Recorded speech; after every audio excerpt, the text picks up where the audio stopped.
throw it to you first here as we start with Phoenix. Obviously, I mentioned it. They got eliminated from the postseason the other night. KD's, kind of beat up out of the lineup there. What's up with Mike Budenholzer? So on and so forth. Devin Booker had a mouthful about the team, the culture, lack of winning. Where do you want to start with the Phoenix Suns, man? Man, where do we start with the Phoenix Suns? I mean, this team is all over the place right now. Like from a financial standpoint, you talk about they brought in Bradley Beal a few years ago, right? Yeah. And a lot of people was pretty excited about the move. They thought that was the piece that was going to take those guys ultimately over the hump. Initially, when they went and got that guy, I was like, I don't know if it's the right piece, man, because you already got a guy like KD, pretty ball dominant player. Like he play off the ball, Yeah. but he likes playing on the ball. Yeah. And as well as Devin Booker, he can play off the ball. But I'm pretty sure he would prefer to play on the ball. So the point I'm trying to make is, you bring in another guy that's sort of like that, in Bradley Beal, which by the way, his contract is not cheap, and you probably didn't give up a lot to give him. But it's like you still went out there and got a player like that Yeah. who is really not known for elevating his game when it matters the most, such as the playoffs or whatever. And when you look at the identity of that team at the time before they got a Bradley Bill, to me they should have just figured it out to hang their hats on the defensive end, not bringing in another scorer, if that makes sense. Because we all know that defense wins championship, Yeah. offense sell tickets. So when they did that and they went out there and got Mike Budenholzer, it was like, okay, you can kind of start to see the vision, Yeah. but it's just one of those situations where on paper it may look good, but in reality it's not. And with the Phoenix Sun, man, it's like the route, like for the past 3 years, it's just been confusing. Like I look at a team like the Sacramento Kings, right? In 2023, they made the playoffs for the first time in 18 years. The year after that, which was last year, they made it to the play-in tournament. They lost. Fast forward to this season, they traded their franchise player De'Aaron Fox in there in a play-in tournament. So it's just like kind of confusing.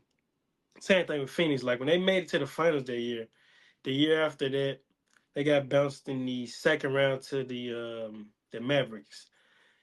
And ever since then, things kind of just been going on a downhill for them. The year after that, they got KD, but they got bounced in the second round to Denver. Yeah. And then last year, they got swept in the playoffs, against the T Wolves. And then this year, they're not even going to make the playoffs. It's just crazy. Like, I think this would be the most expensive team in NBA history to not make the postseason. So that kind of says it all right there. But man, with Phoenix, I don't even know how they get better. Like, would they even have to trade their franchise guy in Devin Booker, just to get better? Because like when you look at the assets they have, it's not like a lot of popular assets over there. So yeah, I don't know where Phoenix kind of go from here. It's very interesting to see. Like obviously Kevin Durant Yep. name has been floating around in trade rumors and whatnot. So we'll kind of see how that goes. But to me, man, I just don't know where they go from here. Yeah, no, I feel you. And when I look at the roster makeup, when you look at like the minutes distribution, there's just a lot. There's a lot of guards. Like your top four minutes that are being distributed, right? Four of the top. Let's see here. Four of the top, what, six are guards? So you have Devin Booker, Bradley Beal, Trey Jones, Tyus Jones, and Mhm. Grayson Allen, right? Yeah. Four out of your top 6 minutes that are being distributed are going to guards that all have very similar games, like shooting from the outside. Like they all can do it. And I know you like to have that with floor spacing. And with Tyus Jones, you have that like playmaking ability, but to your Yeah. point, he's a defensive liability. So he hasn't been able to be that guy in the clutch moments of games to play make and be out there with Devin Booker and KD and Bradley Beal to get them all spaced out and get them the ball in their spots because he's a defensive liability.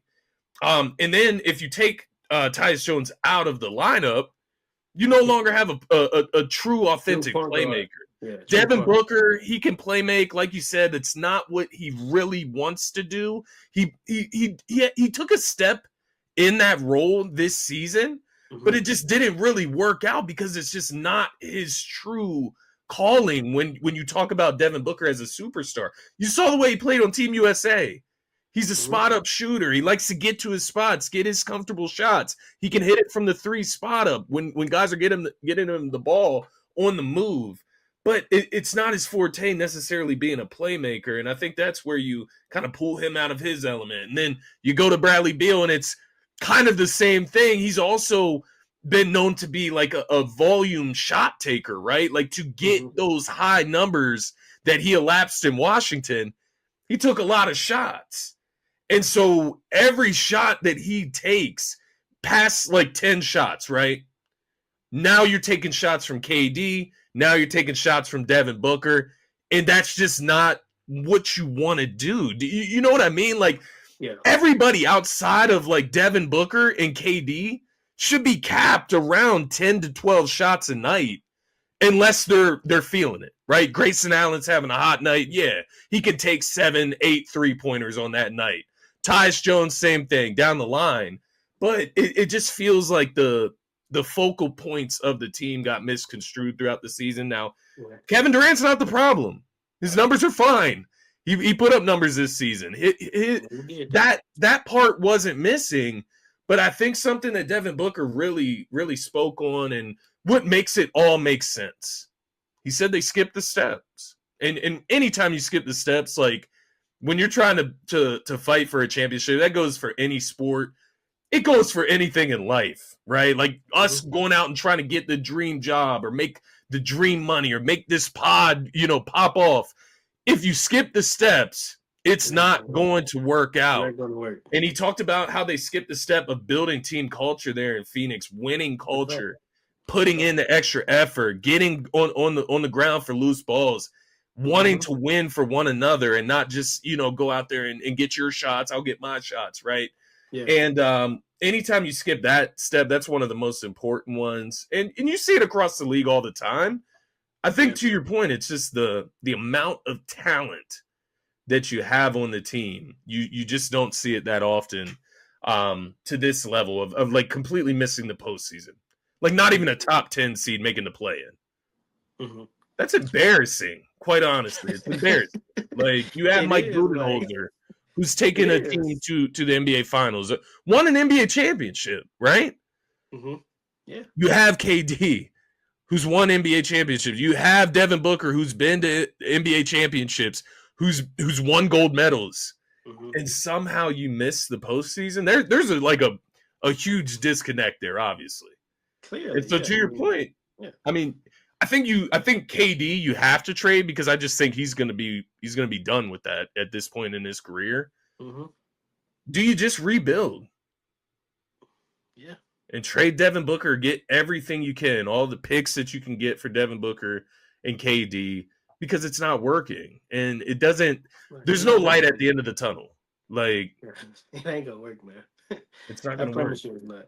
And then also, man, you brought up a lot of great points. Like you just seen the disconnect. Like I sent you clips of Kevin Durant and Mike Yeah, Budenholzer kind of like roughing each other up just a little bit, things like that. When you see things like that from the outside looking, then you yeah, just kind of see that something's clearly wrong here. And then also like I feel like this is one thing that just get overlooked when it comes down to competing at the highest level, and that sacrifice. Like I give it to Bradley Beal. Like the past 2 years, he's been shooting like what 13 shots a game. yeah, So where he come from, he was that guy in yeah, Washington, right? Shooting like over 20 shots a night. And so he come here as like a third option or whatever. You just take a step back and let Katie and Book do their thing. yeah, But still to that point, it just was not working. And then I would say this with Phoenix, like they went out there, they got the marginal pieces to put around those three guys. They got shooters and Grayson Allen. They brought in a true point guard, like you pointed out, in Tyus Jones. But to me, man, they just was missing like that identity, like Devin Booker said, like they skipped over, trying to build the culture of, like you yeah, said, like down for loose balls and just yeah, building an identity for themselves. Cause I don't know if you remember, but it was just around when they got Bradley Bill, like Devin Booker said that he don't see how the opposing team defense is going to guard them yeah, when they add a guy like Bradley Bill. And you got to be careful when you say things like that because if fire back on them, it's just it's unacceptable to have all those players on your all that good talent over there, Yeah. and to not only miss the playoffs, let alone the play-in tournament. Like Yeah. that is just even worse. Like this team is good enough to get in the play-in, bro. Like you're It not should even in be. the play-in tournament. Like, and keep in mind this is one of the most expensive teams in NBA history, and you guys go out there and miss the postseason. It's just such a bad look. Like if I was a GM, I would just start off fresh. Like D Book, I appreciate you, man. You know you've been here since day one before we even started making the playoffs, but it's just best to kind of move on. Like and to your point with KD, I think he's just over it. So it just makes the most sense to just trade him and get what you can because I don't think he's going to be that long term. But Yeah. yeah, man, I don't know where Phoenix kind of go from here. You know, a lot of people just probably look at them as a joke now. You know, not a serious organization because if you think about it, they they fired Money Williams 3 years ago. They Yeah. fired Frank Vogel and they hired Mike. So basically, three coaches in what 3 years or something like that. Yeah. So it's just not a good look, man. Like you know, it's not always the coach's fault. You know, at some point we have to hold these players accountable. You know, these are the Yeah. guys that's making the top dollars in this league, and you know we can't always just make the coach the scapegoat. So yeah, man, I don't know where fingers just go from here, bro. Yeah, and to your point, it's going to be hard for them to get like another coach with that type of pedigree. Those are three coaches, obviously, that have either been to the NBA Finals or won the NBA Finals, and it's not working for them. So why would it work for another experienced Right. coach? They're going Come to have to on. bring in a young mind to Come on lead now. them. So it is interesting, but even just looking at Bradley Beal's numbers, like yeah, the shots have went down and his percentages aren't bad, man. It is just it's a weird fit. It's a fit that does not work at the end of the day. Like his numbers efficiency wise are not bad. He's shooting 38% from the 3-point line. He's shooting 50% from the field. Hmm. Last year it was 51% and 43% from the 3-point line. So it's not the efficiency. It's not even necessarily like Bradley Beal. It's Yeah. just the fit of Yeah, everything it's put just fit. together. Like They're just such an offensive oriented like that's the roster problem. in That is general. the problem. That's the Yeah, problem right there. Like they have like defensively, I don't know, maybe the Ricky Ryan Dunn, he's a pretty good defender. Royce But O'Neal, yeah, but sure, outside of maybe those two guys, who else just hang their hats on the defensive end? Like, right? you know, it's more than just offense, bro. Like you gotta hang your hat on the defense too. On the Because even defense side of KD at things. this age is not defending at a high level. You know what I A, mean? Like a good no enough level. disrespect to him. I think he can guard his own, but he's not guarding to the level he's not going to be a defensively focused player at this point. Yeah. Devin Booker, he can guard when you ask him to, right? Yeah. Like he's not going to be a He's scoring. liability. Yeah, He's he's not a scoring. defensive stopper. Grayson Allen's not a defensive stopper. Tyus Jones is a defensive liability. um yeah, we've discussed it. I don't think we are ever going to make it make sense. I think that's what we're kind of going in circles here about, Yeah, is like because it doesn't make that's sense. it don't like and they also like I'm gonna be honest, bro. Like I feel like another reason they kind of failed this season is because of Devin Booker. Like he's better than this. Like look at his shooting percentages. Like 46% from the field. He can shoot better than that. 3 point range, 33.2. That's not good for the degree. Like the level I hold Devin Booker to, like he's just better than that. The brother can shoot almost close to 40%. And then like, he gave them like 25 points, 7 assists. That's pretty good. But this to me it's the shooting like that there could have been much better, I feel like. So Yeah. yeah, it's just I don't know, man. It's just not a good way to go out, man, for sure. Yeah, it's interesting, man. You look at Devin Booker's numbers, and I don't know. Next year's going to be a big season for him, like specifically, because, like, what is he? Like, where does he rank in the NBA? You know what I mean? Like, what caliber player is he? Is he a number one? Is that the problem, that you have KD and Devin Booker is a number one and he just needs the ball that much? Because he did lead them to the NBA Finals with fucking DeAndre Ayton. Like, do you know what I mean? Like, Yeah. maybe it's not like, maybe Devin Booker just needs the team to be built around him, but to that point they did lose. So it's not like they won with him as the number one either. Yeah, it's a He's fact. gonna have to kind of find himself in a sense, whether that's in Phoenix or somewhere else. But Mm-hmm.